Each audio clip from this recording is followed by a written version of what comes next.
Hypoxic ischemic encephalopathy is a type of brain damage in babies caused by oxygen deprivation and limited blood flow before or during delivery. Basically, hypoxic ischemic encephalopathy, also referred to as HIE, is a condition caused by inadequate or a shortage of oxygen in the blood and a shortage of blood flow to the baby's brain, resulting in brain damage. Other terms used to describe HIE include birth asphyxia, perinatal asphyxia, and neonatal encephalopathy. Brain injury from HIE occurs when blood flow is cut off to the brain or limited to the brain.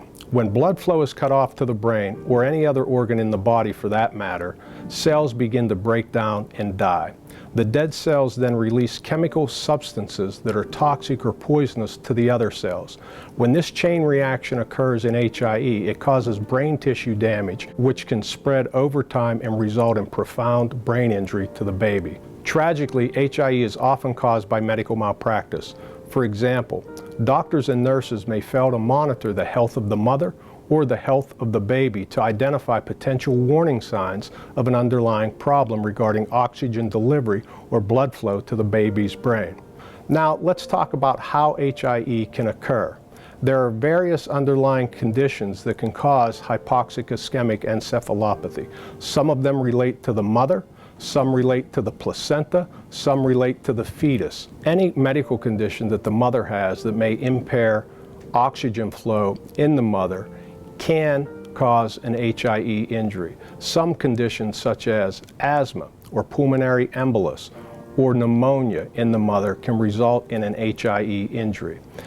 Acute events during the birth process can cause an HIE injury, such as placental abruption, uterine rupture, cord prolapse, or nuchal cord, which is when the cord wraps around the baby's neck during the delivery process. All of those things can result in oxygen deprivation to the baby's brain. Certain inflammatory conditions can cause an HIE injury, such as a maternal fever from an underlying infection in the mother, or prolonged rupture of the membranes, or an inflammation of the fetal membranes from underlying bacterial infection.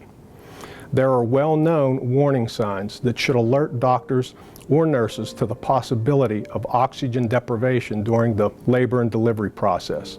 The American College of Obstetricians and Gynecologists publishes medical literature referred to as treatment guidelines that sets forth what the warning signs are and what the treatment rules are if they are present. The ACOG consensus statement indicates that low APGAR scores at the 5-minute and 10-minute interval can be a warning sign of HIE. If the baby's umbilical artery pH is less than 7, or if the baby needs resuscitated after delivery, that too is a warning sign that an HIE event may have occurred. If the baby suffers seizures or has low muscle tone or a high acid content in their blood, those too are warning signs of a possible HIE injury. Developmental outcomes such as spastic quadriplegia or cerebral palsy could mean that oxygen deprivation occurred during the delivery process.